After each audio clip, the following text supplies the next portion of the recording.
Buenos días con todos. Mi nombre es Rigel Sánchez Cumbay, soy abogado laboralista y especialista en lo que es Derecho de Seguridad y Salud del Trabajo y Auditorio de Seguridad y Salud en el Trabajo.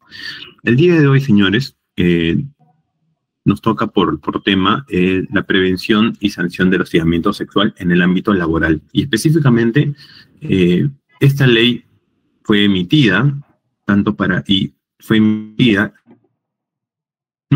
y se aplica tanto en el sector público como en el sector privado. Esta ley es de manera general en todo nuestro país. Antes de esto, es bien importante hacer una comparación. Bien es cierto, está más adelante en las siguientes PPTs. Es importante hacer una diferenciación. Antes del 2009, ¿qué es lo que existía? ¿Qué marco normativo regulaba el tema del hostigamiento sexual laboral?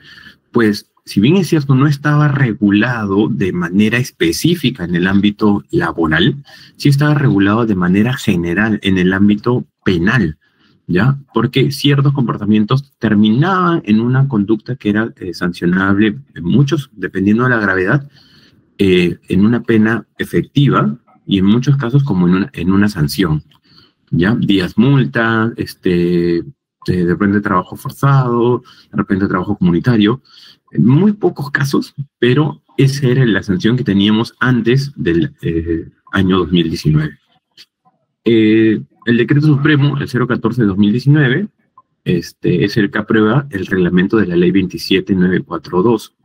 Recordemos que en la sesión pasada mencionamos la Ley 29783, que es la Ley de Seguridad y Salud del Trabajo, la misma que tiene su reglamento, que es el 050 del 2012. ¿Ok? Entonces, siempre para que una ley funcione, para que una ley se pueda materializar en el campo, necesita sí o sí su reglamento. ¿Ya? ¿Cómo se va a ejecutar la ley? ¿Cómo se va, en qué plazo? ¿Quiénes la van a ejecutar? ¿Qué organismos? ¿A qué personas? ¿A qué alcance? ¿Qué personas va a regular? Exactamente todo eso está determinado en el reglamento.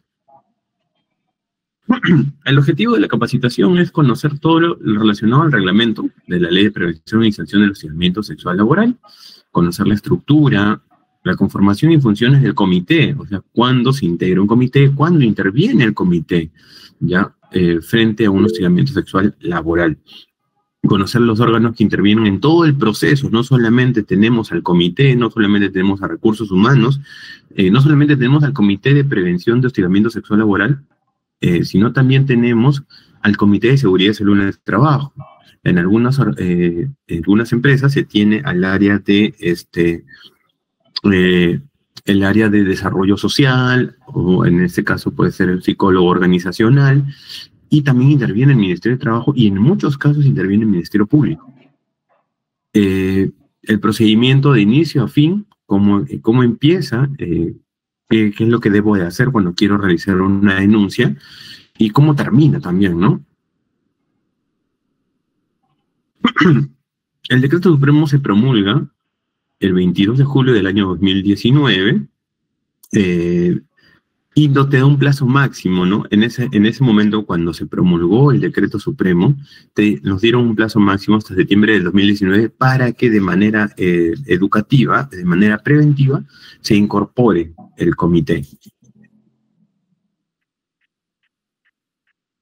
Y luego ya su implementación estaba de manera obligatoria después de 6 meses, a partir del 23 de enero del 2020. Desde ese momento empieza su obligación hasta el día de hoy. El comité tiene una vigencia de 2 años, está integrado por la misma cantidad del Comité de Seguridad y Salud en el Trabajo y tiene funciones relacionadas netamente a la prevención y sanción del hostigamiento sexual laboral. ¿Qué es el hostigamiento sexual laboral? Sí, de por sí es una forma de violencia y se manifiesta de 2 maneras. Se manifiesta a través de una conducta de naturaleza sexual o a través de una conducta de naturaleza sexista. De por sí no tiene que ser deseada por la persona a la que se dirige y origina pues un ambiente intimidatorio, un ambiente hostil, un ambiente humillante y afecta de manera significativa a la actividad y la situación laboral. básicamente el clima laboral se ve resquebrajado, ¿no? Hay dos conceptos muy importantes que debemos manejar, que tienen que manejar en este tipo de conductas, son tanto la de naturaleza sexual y naturaleza sexista, que es algo que vamos a desarrollar más adelante. La conducta de naturaleza sexual básicamente está relacionada a los comportamientos y actos físicos, también a los actos verbales, a los actos gestuales y a otros actos. Otro tipo de actos, por ejemplo, está más relacionado a los gestos, a los silbidos, ¿no? A las provocaciones. Ojo que puede darse tanto de hombre hacia mujer y de mujer hacia hombre. No hay diferencia, la norma no hace ninguna distinción en el agente que lo provoca. Ya no se hace una mención, simplemente menciona agente, nada más. No hace una diferencia si es hombre o mujer. Es una conducta sexista. La conducta sexista se refiere a todas aquellas prácticas y actitudes que promueven el trato diferenciado de las personas en razón a su sexo biológico. Tenemos estas dos diferencias. ¿Cuál es una conducta de naturaleza sexual y una conducta de naturaleza sexista? Ejemplo, en una sociedad se asume que las mujeres no son buenas al volante, por lo que es muy difícil que puedan hacer la actividad de un conductor. Es un ejemplo. En nuestra sociedad se asume que las mujeres tienen menos capacidad de tomar decisiones, por esta razón hay muy pocas mujeres que son presidentes de un país, bueno, lo cual es falso, ¿no? Si bien es cierto, en nuestro país la primera presidenta es Dina Boluarte, eso no quiere decir que las mujeres no tengan esa capacidad. Básicamente, la diferencia entre una conducta de naturaleza sexual y sexista es la materialización de la conducta. Yo materializo la conducta de diversas maneras, ya a través de una naturaleza sexual, y la conducta sexista es que yo exponencio una característica, puede ser física o una característica propia de la persona, y la exponencio al máximo. Como en el caso, hago, por ejemplo, un tipo de broma o algún tipo de expresión, simplemente por el hecho de tener la condición de mujer o tener la condición de hombre, ¿ok? Y lo exponencio al máximo y lo relaciono netamente por tu sexo. Llámese, ojo con esa aclaración, el sexo es aquello que nos identifica, ¿no? Yo me identifico como hombre, hay otras personas que se identifican como, hombre y mujer, varón o mujer. Entonces, si yo me identifico como varón y mujer, entonces no debo permitir que ninguna otra persona utilice esa condición que yo tengo, propia de mi identificación con el sexo, para hacer bromas, exponenciarlo al máximo, utilizarlo para burlarse de los demás. Eso no está permitido, eso está prohibido, señores. Si bien es cierto, nosotros tenemos una cultura muy, se podría decir, chabacana, muy criolla, pero todo en el ámbito laboral siempre debe tener un límite. Entonces es importante conocer esas diferenciaciones. ¿Por qué? Porque yo no voy a permitir que nadie, de forma que materialice su naturaleza sexual, ni tampoco utilice términos o exponencia alguna característica a través de la conducta sexista. ¿Ok? Estas prácticas afectan principalmente a las mujeres por las creencias culturales, las cuales las consideran inferiores o desiguales a los varones, solo por la naturaleza de ser mujer. Si bien es cierto, este concepto ha sido elaborado más o menos en el año 2022-2023, al día de hoy podríamos decir que eso ya no existe. Ya no existe una diferenciación, se podría decir, en el aspecto laboral, en tanto en hombre y en una mujer. En el deportivo, tampoco. En el ámbito político, menos. En el ámbito social, tampoco. O sea, ya de repente, la verdad que si trato de hallar algunos ejemplos en el que al día de hoy, 2025, existe una diferencia abismal entre un hombre y una mujer, le podría decir que no. Salvo aquellos que requieran un esfuerzo demasiado físico, ¿ya? De por sí, la naturaleza relacionada al sexo del hombre con la mujer, el hombre va a tener mucho más fuerza, ¿ya? Entonces, si hay algunos puestos de trabajo que requieran una fuerza adicional, sobre todo en el aspecto industrial, por ejemplo, el manejo de maquinarias, ahí sí hay una diferencia, pues, ¿no? Pero si manejamos netamente el campo de oficina, entonces no hay ninguna diferencia. Ya a nivel profesional y técnico no le veo ninguna diferencia. ¿Dónde puede suceder el hostigamiento sexual laboral? Como les mencioné, en un centro de trabajo público o privado, en instituciones públicas o privadas, en instituciones educativas y en trabajadores del hogar. Ahora, todas estas cuatro áreas o cuatro instituciones o cuatro lugares donde puede ocurrir el hostigamiento sexual laboral están regulados, señores, por la norma que les he mencionado al comienzo. La ley 27942 y su respectivo reglamento. ¿Ya? Esta ley y su reglamento abarca todas estas instituciones, sin distinción alguna. ¿Ya? Trabajo público o privado, instituciones educativas, públicas o privadas, instituciones del Estado, y también instituciones privadas y trabajadores o trabajadoras del hogar. Diferencia entre hostigamiento sexual y acoso sexual. A ver, básicamente el hostigamiento sexual laboral está regulado por la ley 27942 y su reglamento el 014-2019. Y el acoso sexual está regulado por el Código Penal.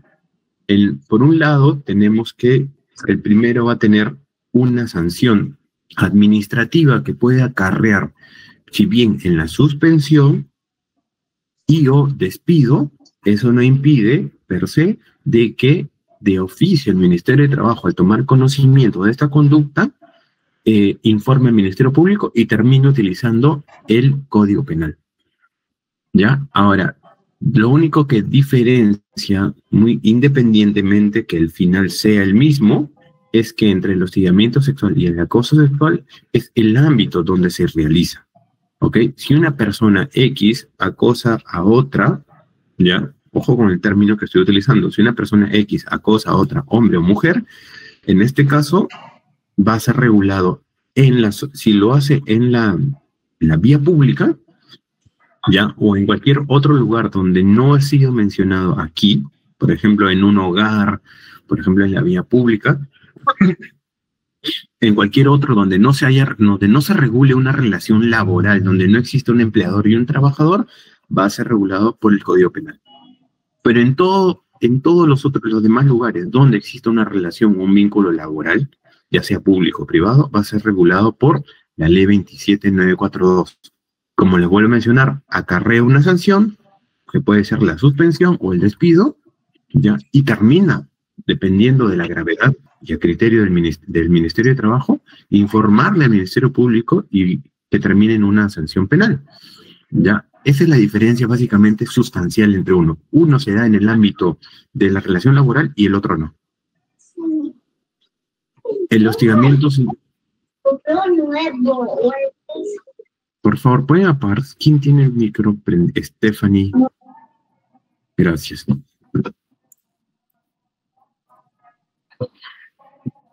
¿El hostigamiento sexual es un riesgo? Obviamente que sí es un riesgo. Recuerdan que en la capacitación anterior mencionamos la identificación de riesgos y en los controles administrativos que voy a tener en mi mapa de riesgos.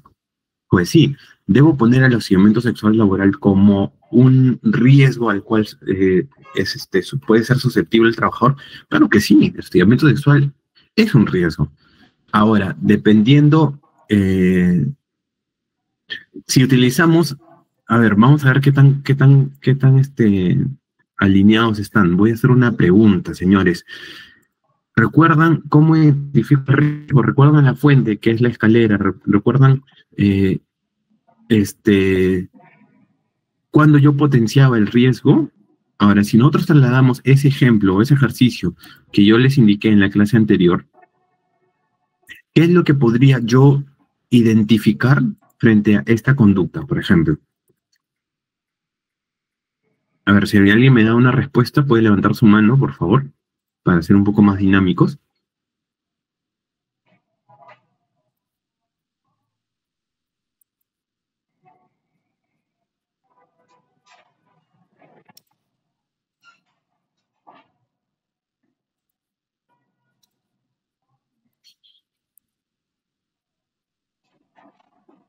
Bueno, parece que se les ha olvidado, pero no importa, vamos a recordar. Si bien es cierto, yo para identificar un riesgo tengo que tener la fuente, ¿ya? La conducta subestándar es la que me va a determinar qué tanta exposición tengo frente a este riesgo, ¿ok? Y si nosotros trasladamos el ejercicio que hicimos el día miércoles a este tipo de riesgo, tenemos lo siguiente.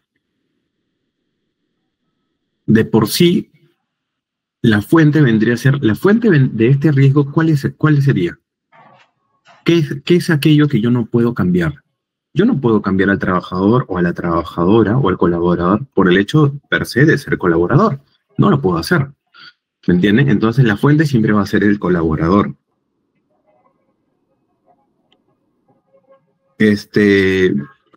Siempre va a ser el colaborador, ¿ya? ¿Qué es lo que va a variar? La conducta en sí, la manifestación tanto de carácter sexual o de carácter sexista. Eso vendría a ser la potenciación del riesgo. Ahora, ¿qué es lo que yo debo hacer como empleador? Disminuir el riesgo a través de esos controles. Y para eso se implementa el Comité de Intervención frente al hostigamiento sexual laboral, y también para eso se realizan ese tipo de capacitaciones, para poder entender esa diferenciación. Entonces, de por sí tengo a la fuente, traslademos la fuente, como el caso anterior, la escalera. La fuente en este caso vendría a ser el colaborador.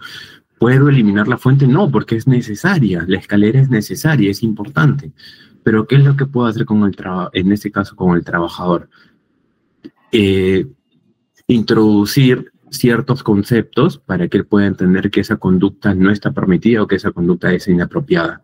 Luego, como controles finales o controles administrativos, recuerda nuestra jerarquía de controles, ¿lo puedo eliminar al trabajador? No. ¿Puedo eliminar la conducta? Sí. Luego de un procedimiento de investigación, puedo acarrear en una sanción como en un despido.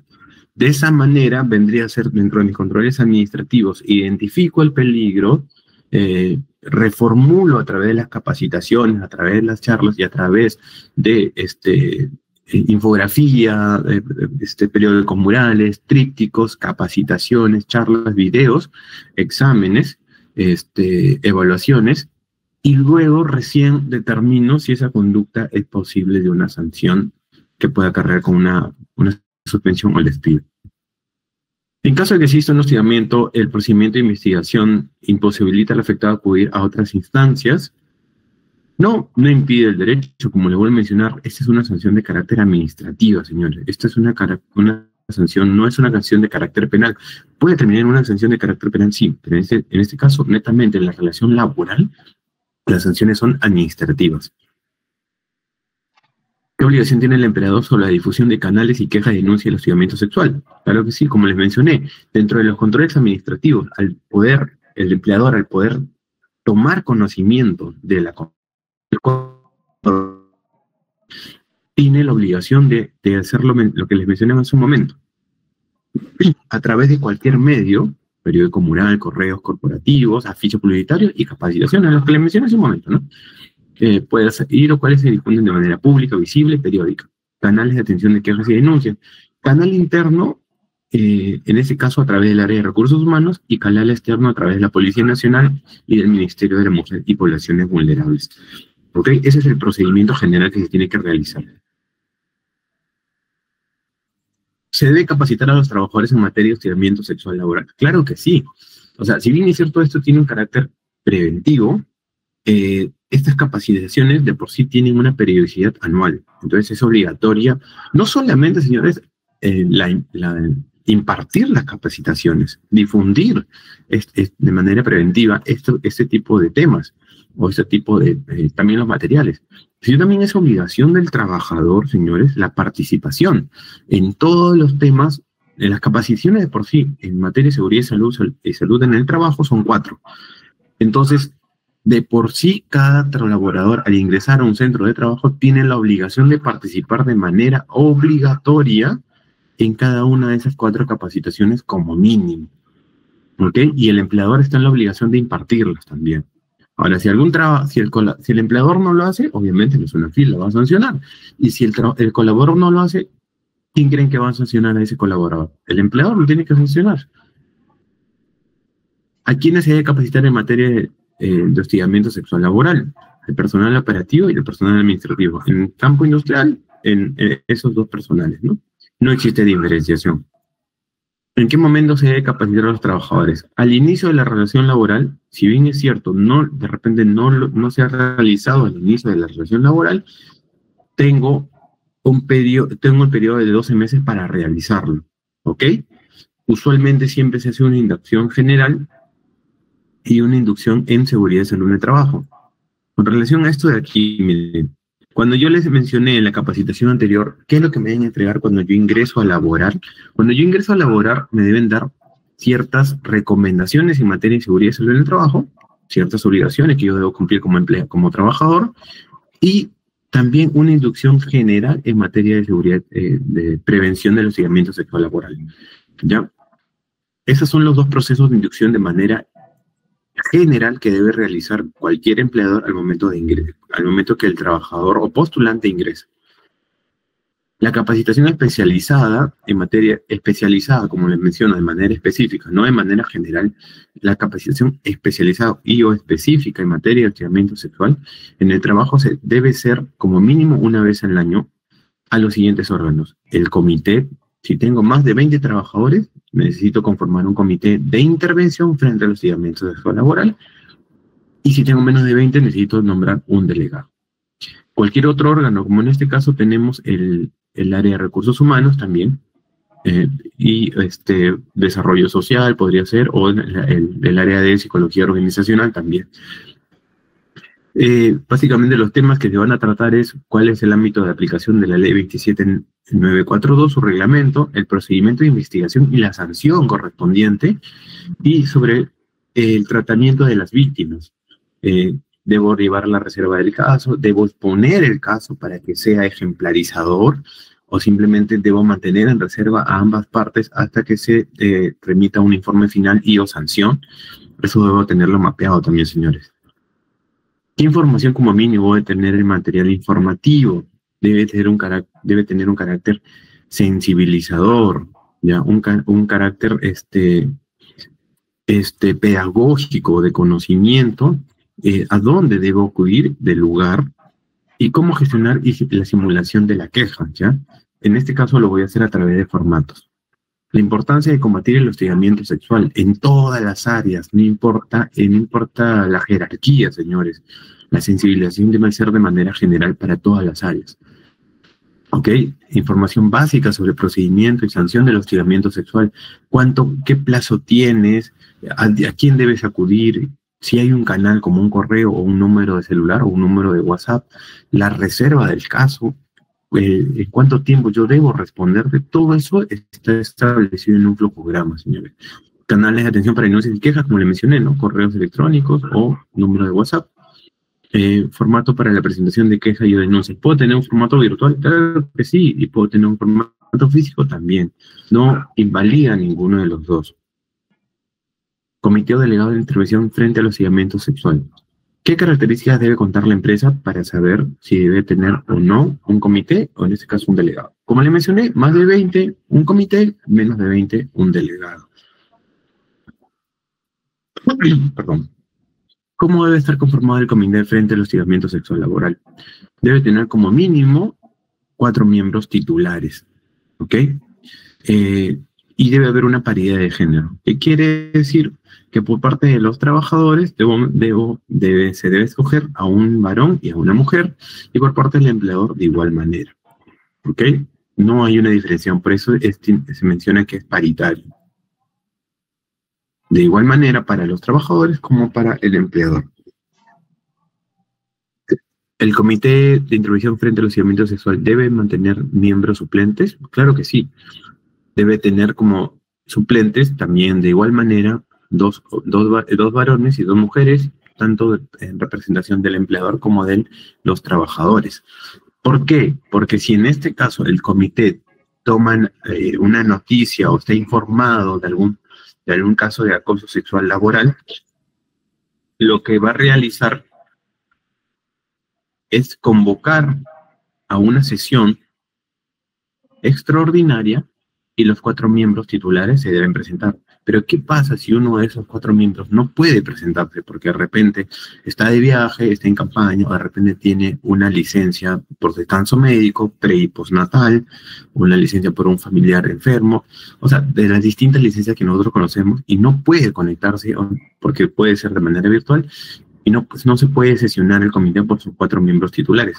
En este caso tenemos que llamar al que le sigue, al subsiguiente, en este caso al suplente. Por eso siempre debe haber de la misma cantidad de titulares y la misma cantidad de suplentes. Si puede haber uno de los titulares no puede, suple el que le sigue.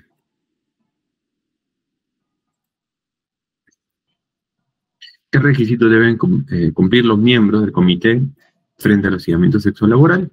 No registrar antecedentes policiales, de preferencia no registrar antecedentes penales, de preferencia no registrar antecedentes judiciales y no estar sentenciado por violencia contra la mujer o algún miembro del grupo familiar. Estos requisitos son de manera obligatoria, señores, para cualquier miembro del comité, ya sea para los 4 titulares como para los 4 suplentes. De esa manera, yo voy a garantizar la probidad, ¿ya?, y la idoneidad de cada uno de sus miembros, para que luego no estén cuestionando, por A o B, una de las partes esté cuestionando la decisión que vaya a acarrear en alguno de sus integrantes. ¿Cómo se eligen los representantes de los trabajadores en el Comité de Intervención frente al hostigamiento sexual laboral? Mediante un proceso electoral con votación directa y secreta. De igual manera como se eligen a los miembros del Comité de Seguridad y Salud en el Trabajo, se hace para los comités de frente al hostigamiento sexual laboral. No hay diferenciación, ¿no? El procedimiento es el mismo, de igual manera como cuando uno elige un alcalde o un presidente, ¿no? El voto es secreto y es directo. ¿Cómo se eligen los representantes del empleador? El empleador lo designa a libre elección. Básicamente lo hace a dedo, ¿ya? Esto vendría a ser un cargo, un puesto de confianza. Si esto lo trasladamos al campo político, señores, podríamos decir que los representantes de los trabajadores de ambos comités es como las elecciones de los alcaldes y de los congresistas. Y los miembros del Comité de Seguridad y Salud del Trabajo y frente al hostigamiento sexual laboral son como los ministros, ¿ya? Porque el presidente nombra a sus ministros a elección. En cambio, en el caso de los representantes es algo más democrático. No es tanto político, sino es democrático. Es una elección directa, reservada o secreta y democrática. ¿Cuál es el plazo de miembro de los integrantes del comité? Se concluye que el periodo de plazo de mandato del comité frente al hostigamiento sexual laboral es mínimo 1 año. Máximo política de la empresa. Usualmente siempre se estila a utilizar a los mismos miembros del Comité de Seguridad y Salud del Trabajo y a los miembros, que serían los mismos del Comité frente al hostigamiento sexual laboral. Por eso el periodo que les mencioné al inicio es de 2 años. ¿Cómo se deciden los acuerdos en el comité? Los acuerdos se toman por mayoría simple. ¿Qué quiere decir? El 50% más 1. Entonces, si yo tengo mínimo 4, lo que voy a hacer es lo divido entre 2 y se toman por mayoría simple. Con un voto adicional, en este caso con 3 votos, ya estamos con una mayoría simple. En caso no llegara en un acuerdo entre los miembros del comité, quien tiene el voto decisivo dirimente, el representante de la Oficina de Recursos Humanos. Ahora, si bien es cierto, de repente podrán mencionar, cuando estamos frente a este tipo de problemas, que he podido observar humildemente en la experiencia que tengo, es que se llama a un tercero dirimiente. Este tercero dirimiente puede ser un abogado laboralista, puede ser un psicólogo organizacional, ya que es el que dé el voto dirimiente, el voto decisivo, cuando hay un empate entre los 4 miembros, ¿ok? Tanto en el miembro de los representantes del empleador como de los trabajadores. Se llama a un tercero, en este caso un tercero ajeno a todo este proceso, se le pone en conocimiento todas las pruebas y este tercero es el que va a dar la decisión final. Puede inclinarse por la sanción, puede inclinarse por el despido, puede inclinarse por la suspensión o por el despido, o puede inclinarse por el archivo. ¿Cuál es la finalidad del procedimiento? Proteger a la víctima durante todo este proceso. Se va a mantener en reserva por completo todo este proceso. La investigación debe ser imparcial, confidencial y reservada. Se sanciona al denunciado o al hostigador u hostigadora, o denunciada también. Los planes de acción para que no se vuelva a repetir el hostigamiento, o sea, como control administrativo, ¿qué es lo que yo tengo que hacer para que no se vuelva a repetir? ¿Qué control administrativo debo tener para que esta conducta no se vuelva a repetir? ¿Ok? La finalidad del empleador dentro de los controles o jerarquía de controles que les mencioné al comienzo, por eso es importante la capacitación de introducción y o inducción en materia de seguridad y salud en el trabajo, porque algunos términos que van a utilizar de aquí en las dos subsiguientes que tenemos pendientes, es importante para que ustedes puedan tener conocimiento y mayor amplitud, porque son conocimientos básicos. Entonces, si yo no he participado en la primera capacitación y también tengo entendido que va a ser compartida, ¿ok? Entonces, es momento para poder darle una revisión de manera somera y poder entender algunos conceptos que están mencionando el día de hoy. De repente algunos están un poco perdidos, o de repente no entienden mucho la terminología, pero son conceptos básicos que ya se mencionó en la primera capa, ¿ok? Entonces los invito a que me den una revisión también, señores. Las empresas identifican las áreas y órganos, oficinas u otros encargados de las siguientes funciones. ¿Quién va a recibir la queja o denuncia? Puede ser por el afectado, el testigo o por oficio. O sea, en este caso, el área netamente de recursos humanos es la que recibe la denuncia, pero en la primera fase siempre se debe recurrir a mi superior inmediato, en este caso a mi jefe de tienda. Él es el que tiene que escalar con recursos humanos. Caso contrario, si mi jefe de tienda o mi superior inmediato no lo realiza, yo voy directamente a recursos humanos a través de los canales que ustedes conocen, que puede ser el correo o el WhatsApp o en su defecto, asistir de manera presencial. ¿Okay? Y el Departamento de Recursos Humanos está en la obligación de recibir la queja o denuncia. Entonces, hay un plazo para que se puedan dictar la medida de protección, medidas que sirven para proteger y asegurar el bienestar de la víctima durante todo el proceso. Mientras dure todo el proceso de investigación, ¿qué decisión yo voy a tomar como empleador a través de mi área de recursos humanos? ¿Puedo trasladar a la trabajadora a otra sede? Sí. ¿Puedo cambiarle de horario? También. Investigar y proponer sanciones, esas son una de las funciones que tiene el comité para evitar nuevos casos de hostigamiento, dictar las medidas de sanción y otras adicionales para evitar nuevos casos de hostigamiento, ¿ok? La medida de sanción y otras adicionales. ¿Cuál es la medida de sanción? De por sí existen dos. Como les mencioné, la suspensión y el despido. ¿Cuál es el área y el órgano que sí o sí debe intervenir en el procedimiento? El área de recursos humanos está en la obligación al 100% de recibir la denuncia y intervenir de manera directa, señores, en el procedimiento. El comité o delegado, en este caso si tengo más de 20 o menos de 20. Como ya sabemos, tenemos más de 20, sí o sí, tenemos la obligación de conformar. Si bien eso ya está conformado, lo que faltaría es hacer mayor difusión para que ustedes tengan conocimiento de quiénes conforman el comité y qué canales tengo frente a una posible denuncia, a una potencial denuncia. ¿Cuál es la función del área de recursos humanos? Recibir la queja de la persona afectada, hombre o mujer, de un testigo. En este caso el testigo no puede ser un tercero, el testigo siempre tiene que ser un miembro de la organización, ¿ok? O por oficio. ¿Qué quiere decir por oficios? Cuando el área de recursos humanos toma conocimiento, puede ser de manera general, pero nadie se acerca a denunciar. El área de recursos humanos no puede quedarse con las manos cruzadas. Realmente tiene la obligación imperiosa de tomar una decisión. Pone a disposición de la víctima los canales para la atención médica y psicológica.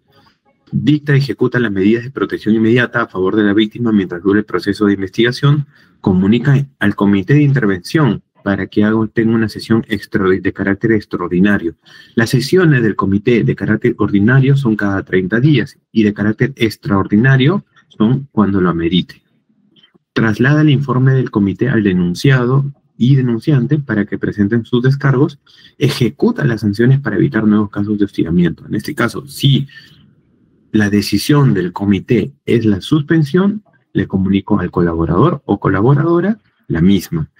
Y también, en su defecto, si ocurre el despido. ¿Dónde se deriva a la víctima en caso no tenga ninguno de los servicios mencionados dentro de la organización? En el sector privado a través de una clínica y en el sector público puede ser en las postas médicas o en los centros de atención primaria. El informe o informes que se remita como resultado física, mental o psicológica es incorporado al proceso de investigación y es considerado como medio probatorio, solo si la víctima lo autoriza. En este caso, la víctima, hombre o mujer, lo tiene que autorizar para que el comité tenga conocimiento de este informe y sea utilizado como medio probatorio, porque obviamente no se puede vulnerar en ese sentido del informe psicológico que viene a ser la reserva médica, la ley de protección de datos. ¿Ok? Es muy importante. En ese sentido, señores, nada más. Medidas de protección inmediatas para las víctimas, o sea, para cualquier tipo de víctima, ¿ok? Sea varón o mujer, puede ser la rotación o cambio de lugar, la suspensión imperfecta o temporal, la rotación o cambio de lugar de la víctima, del presunto hostigador u hostigadora, la solicitud al área de recursos humanos para la emisión de una orden de pedimento o acercamiento a la víctima o al entorno familiar. Otras medidas que busquen proteger o asegurar el bienestar de la víctima. Esta medida de protección se mantiene vigente hasta que se emita la resolución o decisión que pone fin al procedimiento de investigación. ¿Ok?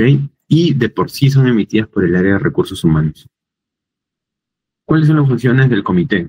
El comité tiene la función que una vez recibida la notificación por el área de recursos humanos, inicia el proceso de investigación.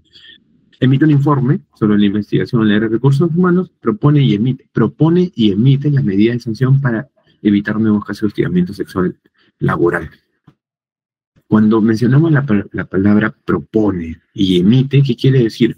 Que el comité no ejecuta, señores. El comité viene a ser un órgano consultor y como órgano consultor emite opiniones, propone sanciones, pero no las ejecuta. El que ejecuta es el empleador a través de su departamento de recursos humanos. Por una sencilla razón, el comité debe tener cierta capacitación, ciertos procedimientos sexual laboral, sí, ¿ok? Y es la capacitación que se le da al comité o a los miembros del comité es una capacitación más específica y técnica, porque su decisión de por sí va a estar amparada en un fundamento técnico, ¿ok? No va a estar en un fundamento subjetivo. No caben las subjetividades para los miembros del comité al momento de tomar una decisión. Por esa razón, supongamos que exista alguna incompatibilidad entre un miembro del comité y la víctima u hostigador, a esa persona, el mismo comité debe separarlo. Supongamos que estamos hablando de un vínculo familiar, primos, hermanos, esa persona debe ser separada y esa persona debe inhibirse de participar en todo el procedimiento de investigación, ¿ok? Y tenemos que llamar al subsiguiente, en este caso al suplente. El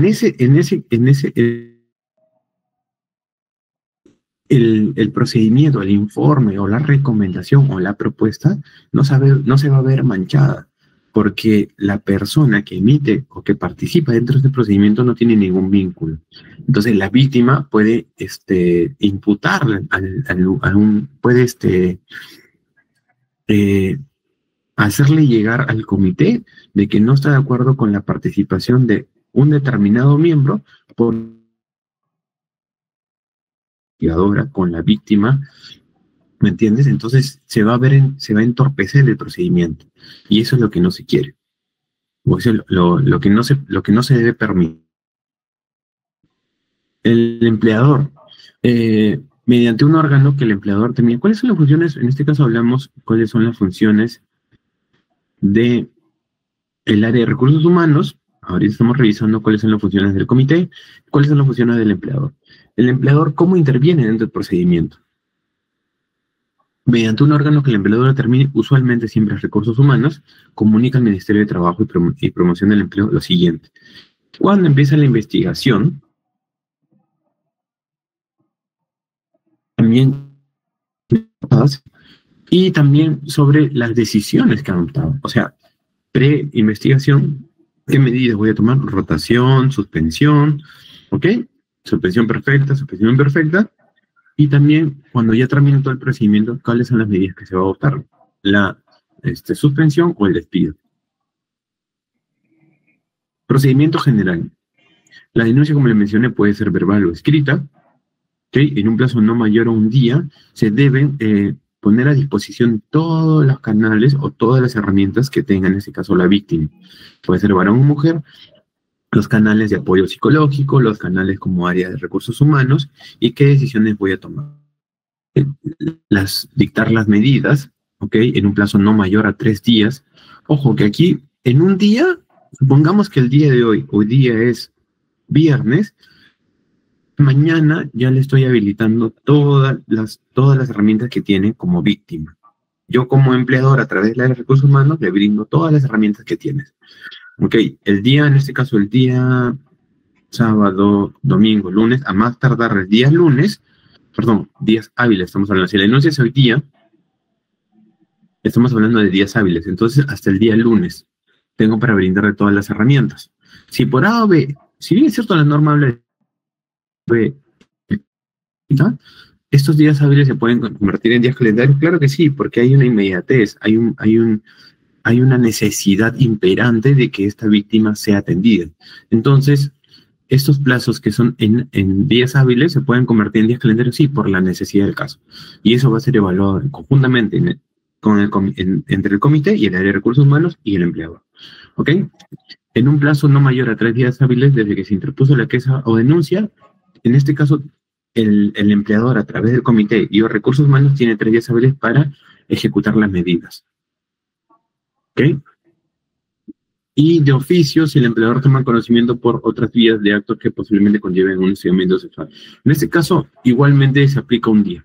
O sea, ¿cuándo tengo yo como empleador para ejecutar todas las medidas? Un día hábil.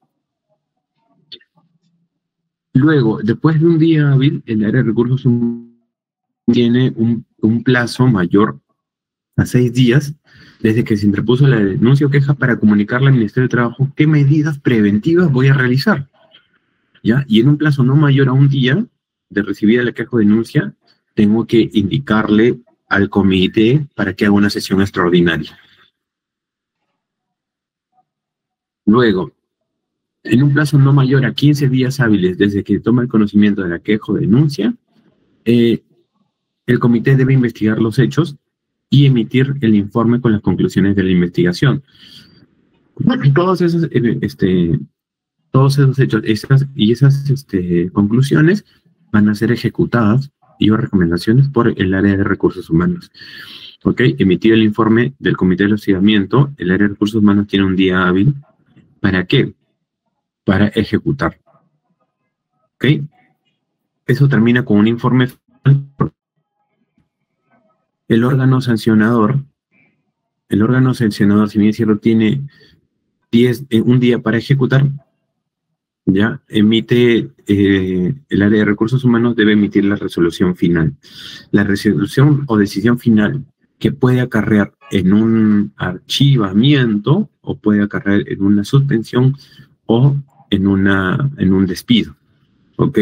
Luego de emisión de la resolución final, se tiene 6 días hábiles para comunicar al Ministerio de Trabajo, en los cuales el empleador puede o no aplicar una sanción que me diga que favorezca laboralmente al hostigador, ¿ok?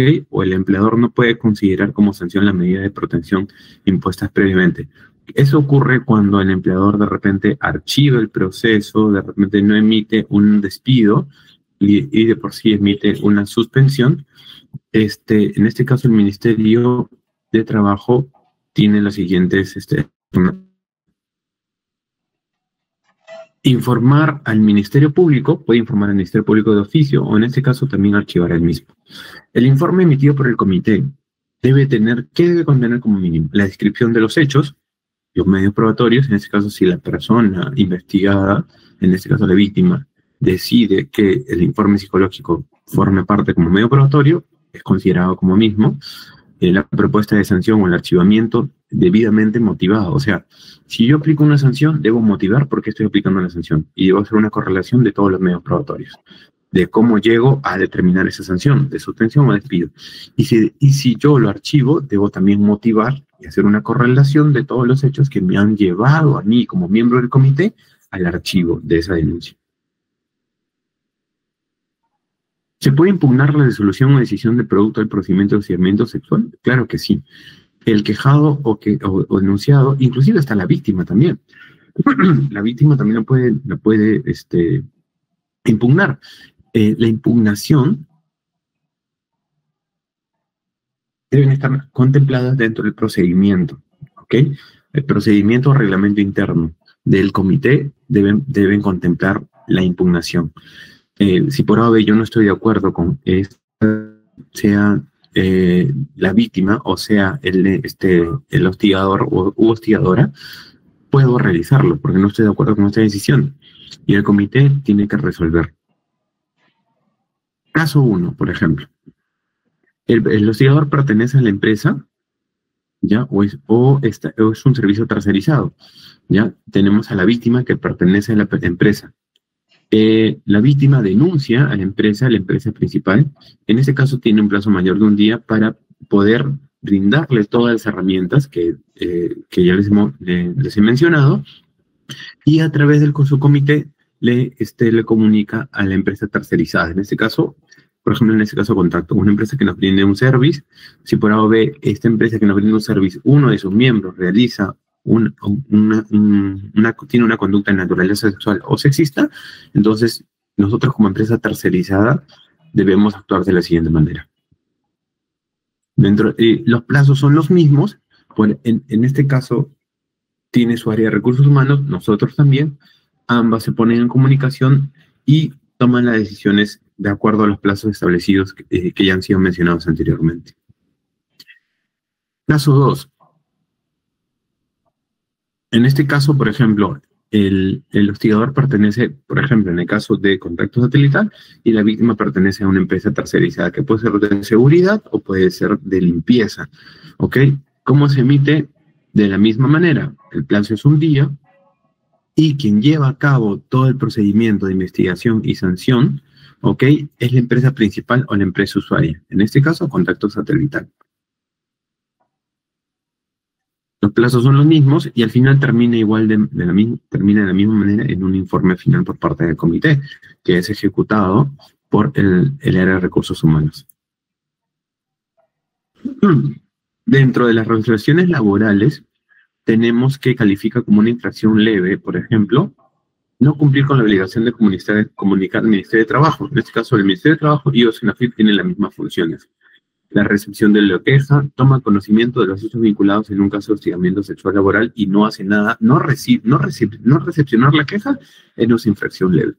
No toma conocimiento de los hechos vinculados es una infracción leve. No realiza ninguna medida de protección antes del inicio de la investigación o durante el proceso es una infracción leve. Y también emite un procedimiento de investigación final frente al hostigamiento sexual laboral. Estamos hablando de infracciones de carácter leve.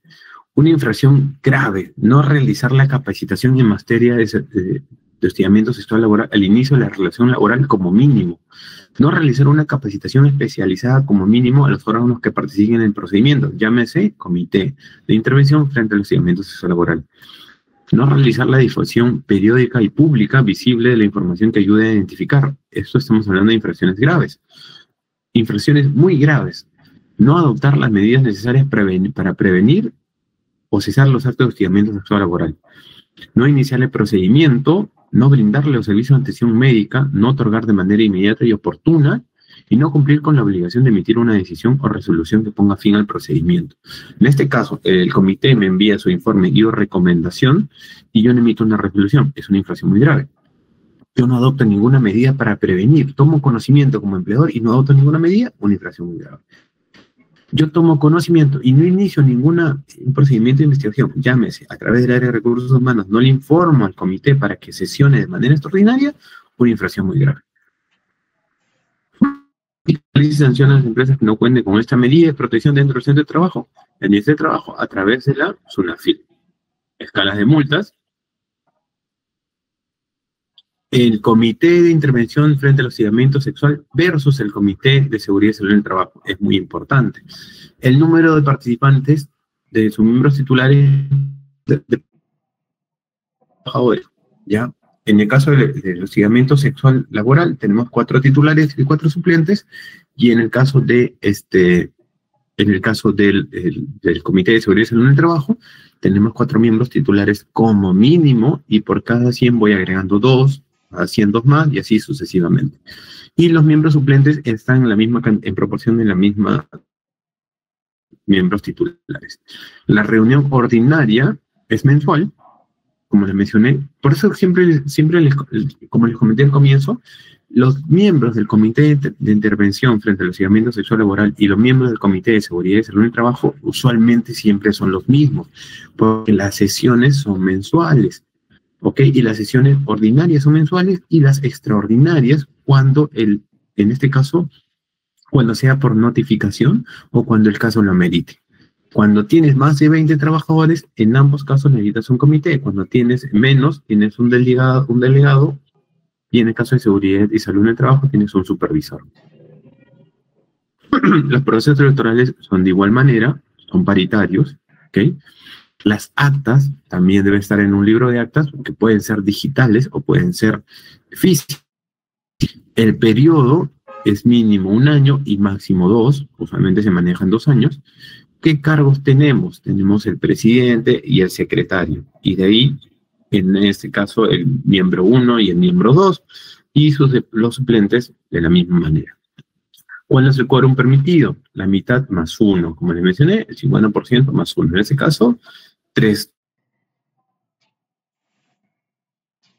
Es simple, 50%, 50 más 1. El voto decisivo, cuando hay una igualdad entre ambos de los entre cada uno de sus miembros, se necesita llamar a un tercero dirimente. Bueno, señores, gracias por su atención y de esa manera estamos terminando la capacitación con relación a la prevención del hostigamiento sexual laboral.